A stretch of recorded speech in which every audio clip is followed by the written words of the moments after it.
Hello and welcome to being div of Vedic astrology. आज हम चर्चा करेंगे विदेश यात्रा से संबंधित कुछ विशेष कॉम्बिनेशंस, विशेष योग। अब आपको लगेगा कि विदेश यात्रा से संबंधित कौन से योग हैं? विदेश यात्रा का तो योग होता है, उसमें भी कोई कॉम्बिनेशन होते हैं क्या?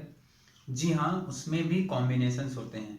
कॉम्बिनेशन का मतलब ऐसे कौन से योग हैं जो आपको विदेश यात्रा करवा रहे हैं? कहने का मतलब कारण क्या है, किस वजह से आप विदेश यात्रा करने जा रहे हैं? कोई तो कारण होगा। अकारण कोई विदेश यात्रा या कोई भी काम नहीं करता है। तो चाहे आप विदेश यात्रा जा रहे हों, चाहे अपने घर से कहीं दूर जा रहे हों, अपने ही कंट्री में हों, अपने स्टेट में हों, तो आपका उसका कोई ना कोई बड़ा कारण होता है, तभी आप वहाँ से गमन करते हैं, प्रस्थान करते हैं। तो अगर आप ये चीज़ देखना चाहते हैं तो चार्ट में जो विदेश यात्रा का कॉम्बिनेशन है वो तो होना चाहिए, उसके साथ में और उसमें जो कॉम्बिनेशन जुड़ जाते हैं। विदेश यात्रा के लिए जो भाव महत्वपूर्ण भाव हैं वो तीसरा भाव है, 9वां और 12वां भाव। जैसा कि आपको सभी को ये पता होगा, जिनको भी बेसिक नॉलेज होगा, कम से कम जो इंटरेस्ट रखते हैं उनको ये सारी बातें पता हैं। हालांकि बहुत सारे ऐसे लोग भी हैं जो उनको बहुत सारा नॉलेज है, लेकिन अगर आपको विदेश के लिए ट्राई करना है, विदेश यात्रा के लिए चेक करना है कुंडली में कि कब बन रहा है योग, तो बेसिक कॉम्बिनेशन तो होना जरूरी है। उसके बाद क्या कारण होगा विदेश यात्रा का, वो अलग एक बात होगी। उसके लिए जो कॉम्बिनेशन हो सकते हैं वो भी मैं आपको बताऊंगा। तो इसमें कई सारे कारणस हैं, जो मैं कुछ कारण उसमें आपको डिस्कस करूंगा, उसके कॉम्बिनेशंस भी बताऊंगा। तो उसमें सबसे पहले जो ज़्यादातर लोग पूछते हैं, ज़्यादातर लोगों की जो टेंशन रहती है, चिंता रहती है, वो है करियर। पढ़ाई, करियर, जॉब, इस तीनों लगभग एक ही चीज़ें हैं। बस अब कभी आप ये सोचते हैं कि मैं यहाँ से जॉब चेंज करके उस विदेश में चला जाऊँ इंडिया से, या फिर आप इंडिया के बाहर हैं तो इंडिया से बाहर हैं तो आपको इंडिया आने का मन करेगा, तो आपके लिए ये विदेश हो जाएगा। लेकिन जिन्होंने पढ़ाई की है विदेश में और विदेश में ही सेटल होना चाहते हैं, विदेश में जॉब करना चाहते हैं, उनके लिए भी अलग कॉम्बिनेशन है। तो ये चीज़ें हम चार्ट से कैसे देखेंगे, इसके लिए मैं आपको डिटेल में बताऊंगा। तो अभी तीसरा, 9वां भाव, 12वां भाव तो आप अपने दिमाग में रखिए, कम से कम 2 भाव इसमें से होने चाहिए, इनका कॉम्बिनेशन होना चाहिए, जो कि नक्षत्र नाड़ी के माध्यम से जब आप कुंडली एनालाइज कर रहे हो, तो वैसे भी आप कोई भी टेक्निक अप्लाई करेंगे, विदेश यात्रा का योग बन रहा होगा तो हर एक टेक्निक आपको वो रिजल्ट दिखाएगी। वो चाहे विंशोत्तरी दशा से आप देखें, चाहे योगिनी से देखें, चाहे काल चक्र दशा से देखें, या नारायण दशा से देखें, जिससे भी आप देखना चाहें।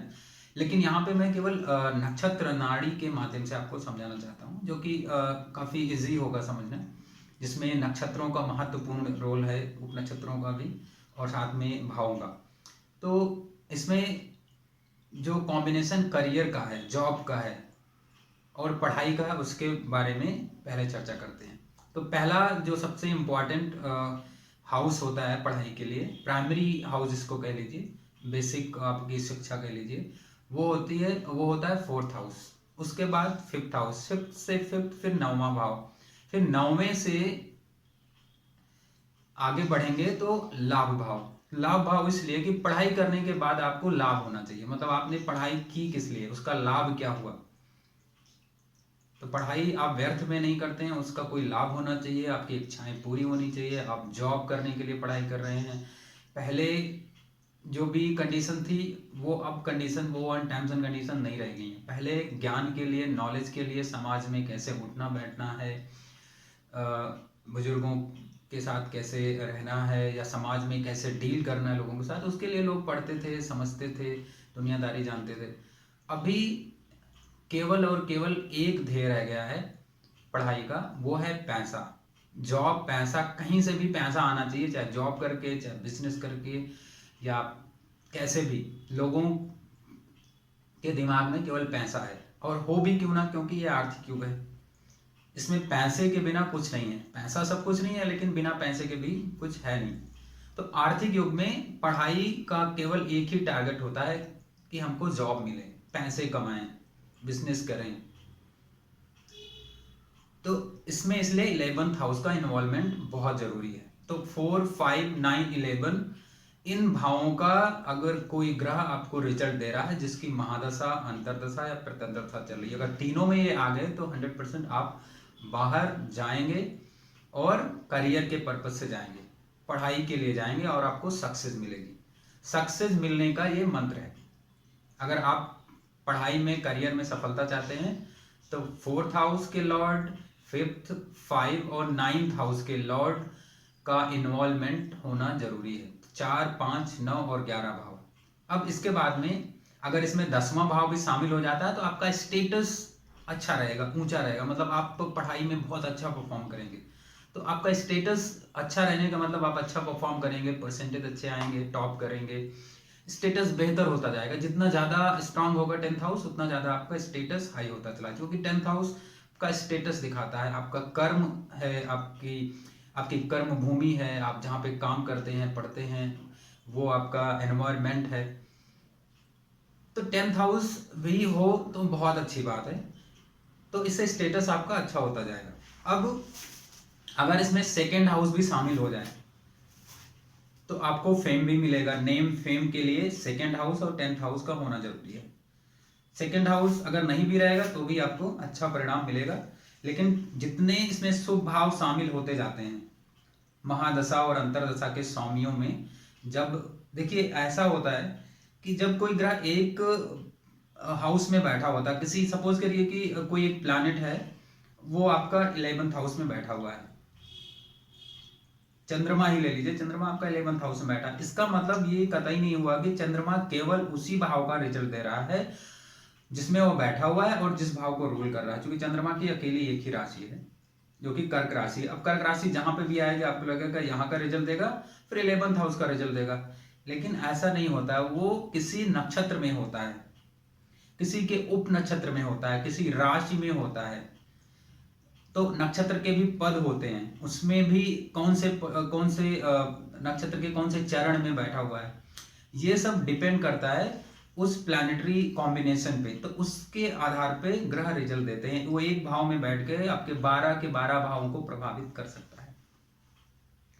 तो जब भी उस ग्रह की दशा आएगी जो इन भावों का रिजल्ट दे रहा है, जो कॉम्बिनेशन मैंने अभी बताया, 3रा, 9वां, 12वां तो होना ही चाहिए, 3रे, 9वें, 12वें का फल दे रहा हो, साथ में 4th, 5th, 9th और 11th हाउस का। तो आप पढ़ाई के लिए अगर आप कोशिश कर रहे हैं विदेश में तो 100% आपको बहुत अच्छी सफलता मिलने वाली है, बहुत गेन्स होने वाले हैं आपको पढ़ाई से। उस समय आप वहाँ पे अर्निंग्स भी कर सकते हैं, क्योंकि इसमें 4, 5, 9, 11 के साथ में 10th और 11th हाउसेज हैं जो कि गेन्स करवाते हैं, पैसे दिलवाएंगे आपको। 2nd हाउस है तो और अच्छा गेन हो जाएगा। तो जॉब करने के साथ साथ, पढ़ाई करने के साथ साथ आप जॉब भी कर सकते हैं। ये तो कॉम्बिनेशन हो गया पढ़ाई का, करियर बनाने का। अब दूसरा कॉम्बिनेशन जो सबसे ज़्यादा इंपॉर्टेंट है, सबके दिमाग में आता है कि हम जॉब के लिए अगर अप्लाई कर रहे हैं, आपने कहीं पे भी पढ़ाई की हो, डजेंट मैटर, और आप चाहते हैं कि आप विदेश में जॉब करें, या फिर आप हो सकता है कि आप ऑफिस के काम से विदेश जा रहे हों, या अपना खुद का कोई प्रोजेक्ट हो, वहाँ पे विदेश में जाके उसको करना चाहते हैं, बिजनेस करना चाहते हैं, तो उसमें 7th हाउस का इन्वॉल्वमेंट होना चाहिए। सर्विस के लिए जा रहे हैं, अगर आपके ऑफिस काम से जा रहे हैं, ऑफिस की तरफ से जा रहे हैं, 6th हाउस का इन्वॉल्वमेंट होना चाहिए। तो छठा भाव भी इसमें आ जाता है क्योंकि वो सर्विस का है। तो हो सकता है कि आपकी कंपनी आपको भेज रही हो, तो कंपनी के माध्यम से किसी प्रोजेक्ट के लिए भी जाएंगे, लेकिन उसमें भी 10th हाउस और 11th हाउस का इन्वॉल्वमेंट होना जरूरी है। जो बेसिक कॉम्बिनेशन है 3, 9, 12, 11, वो आप दिमाग में रखिए। ये नहीं है तो फिर नहीं होगा। तो आपका करियर तो बनेगा, लेकिन आप अपने नेटिव में बनाएंगे, अपनी जन्मभूमि में बनाएंगे, अपने देश में बनाएंगे। तो 3रे, 9वें, 12वें भाव को दिमाग में रखिए। अगर मैं नहीं बोल रहा हूं उसमें तो इसका मतलब वो है, उसको आप कंसीडर करके रखिए बाय डिफॉल्ट। तो जो उसका कॉम्बिनेशन है वो है 2, 6, 10th और 11th। तो दूसरा, छठा, 10वां और 11वां भाव, ये धन त्रिकोण भी कहे जाते हैं। इसलिए इनका होना, क्योंकि जॉब के लिए अगर आप जा रहे हैं तो आप फ्री में जॉब तो करेंगे नहीं, आपको पैसे चाहिए, स्टेटस गेन करना है, आपको सर्विस लेनी है। 6th हाउस सर्विस है, सर्विस का है, 10th हाउस आपका स्टेटस है, आपका करियर है, और वर्क लोकेशन है आपका, जहाँ पे आप काम करते हैं, आपकी सराउंडिंग्स हैं, आपके वर्क एनवायरनमेंट जहाँ पे आप फ्लोर पे आप काम करते हैं वहाँ कैसा माहौल रहेगा, वो भी 10th हाउस आपका दिखाता है, वहाँ पे बैठे हुए ग्रह दिखाते हैं। फिलहाल हम बात कर रहे हैं करियर बनाने की, जॉब पाने की, गवर्नमेंट जॉब के लिए विदेश में अप्लाई करने की। तो अगर ये कॉम्बिनेशन है आपके चार्ट में, कॉम्बिनेशन का मतलब ज्यादातर ग्रहों में ये कॉम्बिनेशन होना चाहिए, कम से कम 3 ग्रह स्ट्रांगली ये दिखा रहे हों, क्योंकि कम से कम 3 प्लैनेट्स ऐसे होने चाहिए जो बहुत मजबूत स्थिति में हो और आपको विदेश यात्रा के लिए वो रिजल्ट दे रहे हों इन भावों का। तो 2nd, 6th, 10th और 11th हाउस। 11th हाउस नहीं रहेगा इसमें इन्वॉल्व अगर कोई ग्रह इस भाव का फल नहीं दे रहा है जिस समय आप विदेश जाने के लिए सोच रहे हैं। तो अगर 11th हाउस का रिजल्ट नहीं आ रहा है या कम आ रहा है या वो कमजोर है तो आपको गेन्स कम होंगे। आप विदेश जाएंगे, जॉब करेंगे तो आपको बहुत ज्यादा गेन्स नहीं होंगे, जितना एक्सपेक्टेड होगा उतना नहीं हो पाएगा, उससे कम होगा। वहीं पे अगर 11th हाउस ज्यादा स्ट्रांग हो गया है तो अगर आप विदेश में जॉब करते हैं इस कॉम्बिनेशन के साथ में तो आपको बहुत गेन होने वाला है, बहुत सारी आपको नेम फेम गेन, पैसे और साथ में ही लग्जरीज भी मिलने वाली हैं, क्योंकि जब आप वहाँ पे जाएंगे तो जाहिर सी बात है आपके पास पैसे अधिक होंगे और आपकी इच्छाएं भी बहुत सारी होंगी। तो इच्छाओं की पूर्ति भी 11th हाउस दिखाता है। तो इच्छाओं की पूर्ति का मतलब हुआ आप ऐशो आराम में जिंदगी बिताना चाहते हैं। हालांकि उसमें 8th हाउस, 12th हाउस अगर आ गया साथ में, 12 तो इसमें 3, 9, 12 में अगर 6 और 8 भी शामिल हो गए एक साथ तो प्रॉब्लम्स उसमें बढ़ती हैं। आप जितना गेन करेंगे उतना लॉस होता जाएगा, हेल्थ इश्यूज आएंगी। ये चीज 8th हाउस या 6th हाउस के इन्वॉल्वमेंट के वजह से होगी। अगर उसमें 6ठे भाव का स्वामी 8वें का 12वें का भी इन्वॉल्व हो गया, इस एक साथ 2 ग्रहों का इसमें इन्वॉल्वमेंट हो गया या एक साथ 2 भावों का इन्वॉल्वमेंट हो गया जो इन भावों का दुख स्थान का रिजल्ट दे रहे हो, तो उसमें थोड़ी दिक्कतें आपको झेलनी पड़ सकती हैं यात्रा के दौरान, या फिर आप जब विदेश में रह रहे हो तो वहां पे आपको समस्याएं आ सकती हैं। अब इसमें कॉम्बिनेशन जो मैंने आपको बताया कि आप सर्विस के लिए, गवर्नमेंट जॉब के लिए, गवर्नमेंट जॉब के पर्पज से, गवर्नमेंट जॉब के पर्पज से नहीं तो कम से कम गवर्नमेंट की तरफ से कई बार आपको विदेश जाना पड़ता है, तो उसमें सूर्य और चंद्र का भी इन्वॉल्वमेंट होना चाहिए, क्योंकि कई बार ऐसा होता है, वो बहुत रेयर होता है, लेकिन ये कॉम्बिनेशन अगर सूर्य और चंद्र उसमें इन्वॉल्व हैं महादशा और अंतरदशा में, तो आप उस समय गवर्नमेंट की तरफ से, गवर्नमेंट के पैकेज पे या गवर्नमेंट की तरफ से आप विदेश जाएंगे, वो भी करियर के पर्पज से, या गवर्नमेंट का कोई काम होगा उसकी वजह से आपको जाना पड़ सकता है। तो वो कॉम्बिनेशन बहुत रेयर होते हैं, बहुत कम होते हैं। अब अगला जो कॉम्बिनेशन है वो बात करते हैं हम कि आप घूमने के पर्पज से जा रहे हैं, एंटरटेनमेंट के लिए, अपनी वाइफ के साथ जा रहे हों या गर्लफ्रेंड के साथ जा रहे हों या जस्ट फ्रेंड्स के साथ घूमने जा रहे हों, तो उसके लिए 5th हाउस का वहाँ पे आना जरूरी है। 5th हाउस का रिजल्ट जब मिलने लगता है 3रे, 9वें और 12वें भाव के साथ, तो आप एंटरटेनमेंट पर्पज के लिए, घूमने के लिए आप वहाँ पे जाएंगे, हनीमून मनाने के लिए जा सकते हैं। और इसमें साथ में अगर सूर्य इन्वॉल्व हो जाता है और वो 5वें और 10वें भाव का भी फल दे रहा होता है, तो ये कॉम्बिनेशन हो जाता है स्पोर्ट्स का।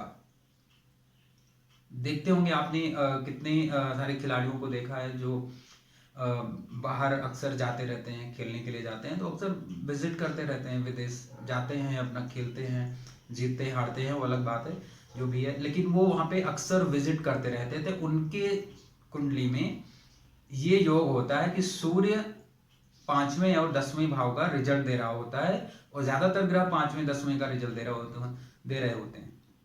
तब व्यक्ति खेल में जाता है, खेल के क्षेत्र में अपना करियर बनाता है। उसको मैं किसी और वीडियो में चर्चा करूंगा कि खेल के क्षेत्र में करियर बनाना है तो क्या कॉम्बिनेशन होता है। लेकिन अगर आपके चार्ट में है खेल का कॉम्बिनेशन और उसमें सूर्य इन्वॉल्व है, तो आप एंटरटेनमेंट के लिए, घूमने के लिए, क्रिएटिविटी के लिए इसके लिए आप विदेश जाएंगे, और ज़्यादातर केस में ऐसे लोग वापस आ जाते हैं। तो अगर ये कॉम्बिनेशंस हैं तो आप अगर अप्लाई कर रखे हैं विदेश के लिए तो आपको 100% सफलता मिलेगी। अब इसके लिए वीज़ा का होना जरूरी है। वीज़ा मिलेगा कि नहीं मिलेगा वो सबसे इम्पोर्टेंट है, इसकी चर्चा करते हैं पहले। अब वीज़ा मिलना एक डॉक्यूमेंटेशन प्रक्रिया है, मतलब थर्ड हाउस का इन्वॉल्वमेंट होना जरूरी है उसमें। तीसरा भाव का जब संबंध 11th हाउस से बन जाता है, मतलब वीजा का कनेक्शन गेन से, मतलब आपको वीजा का गेन हो रहा है, मतलब आप वीजा आपको मिल रहा है। लेकिन वहीं पे अगर 6 और 8 भी जुड़ गए उसमें तो फिर वो प्रॉब्लम्स क्रिएट करते हैं, मतलब वीजा गेन करने में आपको समस्या आएगी, प्रॉब्लम्स आएंगी। तो 6-8 का इन्वॉल्वमेंट हुआ और 11th हाउस काफी स्ट्रांग है तो भी आपको वीजा मिलेगा, लेकिन उसमें टर्म्स एंड कंडीशंस लगा दी जाएंगी, या फिर आपसे कुछ एक्स्ट्रा डॉक्यूमेंट्स मांगे जाएंगे कि ये सबमिट करिए आप, इसके साथ में ये डॉक्यूमेंट भी लगेगा, ये भी दीजिए, वो भी दीजिए, ऐसे करके बहुत सारी टर्म्स एंड कंडीशंस हो सकती हैं। तो मैंने जस्ट एक एग्जांपल बताया कि ऐसा हो सकता है, तो उसमें प्रॉब्लम्स आती हैं और आपको लिमिट कर दिया जाता है कि इतने दिनों तक ही आप वहां पे रह सकते हैं और वापस आ जाना पड़ेगा आपको। अगर इसमें 6ठे 8वें 12वें भाव का इन्वॉल्वमेंट ज्यादा हो गया तो वीजा नहीं मिलेगा। आपने अप्लाई किया, कई बार अप्लाई किया, और ऐसे ग्रह की महादशा चल रही है या अंतरदशा चल रही है जो इन भावों का फल दे रहे हो, तीसरे भाव का कनेक्शन इससे बन जाए 6ठे 8वें 12वें भाव से, तो वीजा मिलने में बहुत मुश्किलें आएंगी, आपको मिलेगा ही नहीं। कई बार आपको अप्लाई करते करते लगेगा मिलने वाला है, फिर उसमें कुछ रुकावटें आ जाएंगी। अब कोई ना कोई आपके लिए कुछ ना कुछ अड़चन पहले से ही खड़ी रहेगी कि ये चीज हो गया इसलिए नहीं मिला। अब अगर दूसरा भाव भी है, दूसरे के साथ 11th हाउस है, तो भी मिलने के चांसेस है। बस इसमें कंडीशन क्या है कि 6ठे 8वें 12वें भाव का इन्वॉल्वमेंट जितना कम होगा उतना आसान होगा आपको वीजा मिलने में। तीसरा 10वां भाव का, तीसरे और 10वें भाव का रिजल्ट दे रहा हो कोई प्लैनेट, या तीसरे 11वें का, दूसरे 11वें का, तो 2 3 6 10 11 अगर ये आ रहा है, कोई भी महादशा अंतरदशा चल रही हो और वो प्लैनेट, वो ग्रह आपके इन्हीं भावों का रिजल्ट दे रहा हो, तो आपको वीजा आसानी से मिल जाएगा। लेकिन अगर साथ में वो 6ठे 8वें 12वें से भी कनेक्टेड है, तो अगर इसमें 6ठे 8वें 12वें भाव का कनेक्शन जो कि सभी समस्याओं की जड़ है, इन भावों का संबंध अगर बन जाता है, तीसरे, दूसरे, 10वें, 11वें, तो ये ना केवल वीजा में आपको प्रॉब्लम क्रिएट करेंगे, आपके करियर में, आपके हेल्थ में, आपके नेम फेम में, हर जगह प्रॉब्लम्स क्रिएट करेंगे।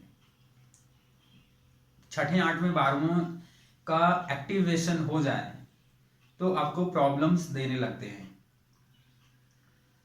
अब दूसरा जो कॉम्बिनेशन और है वो है आप अचानक से इमरजेंसी में जाएं, मेडिकल इमरजेंसी के लिए आपको विदेश जाना हो, तो उसमें पहला हाउस, क्योंकि लग्न और लग्न का कनेक्शन 6ठे 8वें 12वें भाव से बन जाए, मतलब लग्न का संबंध किन भावों से बन रहा है जो प्रॉब्लम्स क्रिएट करते हैं, तब आपको मेडिकल इमरजेंसी में अचानक से विदेश यात्रा करनी पड़ सकती है। उसमें कंडीशन ये है कि उसमें राहु, केतु या शनि उस महादशा अंतरदशा में ना हो। इन ग्रहों को छोड़ के बाकी के जो ग्रह हैं, सूर्य, चंद्र, मंगल, बुध, बृहस्पति, शुक्र, अगर इनकी दशा अंतरदशा चल रही है और ये कॉम्बिनेशन है आपके चार्ट में, तो ये अचानक से यात्रा करवाते हैं। हाई फाई किसी ऐसे जगह जहाँ पे एम्बियंस बहुत ज़्यादा अच्छा हो, उस हॉस्पिटल में आपको लेके जाएंगे।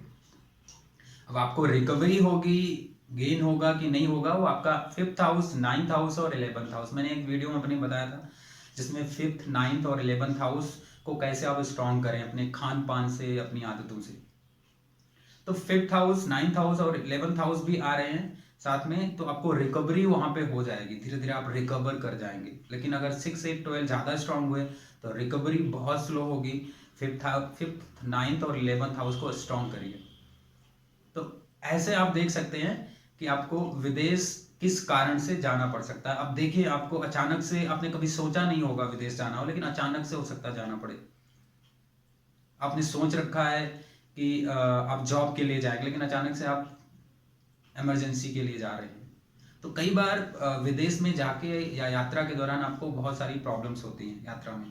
तो उसके लिए कोई अगर रिस्पॉन्सिबल होता है तो वो प्लैनेट्स होते हैं जो छठे, आठवें, 12वें से कनेक्शन बना रहे होते हैं। वो छठे, आठवें, 12वें से कनेक्शन वो इसलिए नहीं बना रहे होते हैं कि वो रेस्पॉन्सिबल हैं। दरअसल वो हमारी अपने कर्म होते हैं, हमारे पेंडिंग कर्म होते हैं, प्रारब्ध होता है, संचित कर्म होता है, वो उसकी वजह से वो रिजल्ट दे रहे होते हैं। तो उसके लिए किसी और वीडियो में चर्चा करेंगे कि क्या रेमेडी करें अगर आपको ऐसे कॉम्बिनेशंस हैं, यात्रा के दौरान कष्ट आ रहे हैं। तो अगर 10th हाउस के लॉर्ड का कनेक्शन 3rd हाउस से बनता है, 3rd हाउस का लॉर्ड और 10th हाउस में जाता है, या एक्सचेंज करते हैं, या नक्षत्रों के माध्यम से एक्सचेंज करते हैं, तो भी चेंज दिखाता है, मतलब स्थान का परिवर्तन होता है जब उसकी महादशा अंतरदशा आती है। तो वैसी कंडीशन में भी आप अपने एक स्थान से दूसरे स्थान पर जाते हैं। हो सकता है अगर कॉम्बिनेशन विदेश का है तो आपकी जॉब अपनी कंट्री से छोड़कर विदेश में हो जाए। तो मिलते हैं किसी और वीडियो में, तो तब तक के लिए बाय बाय।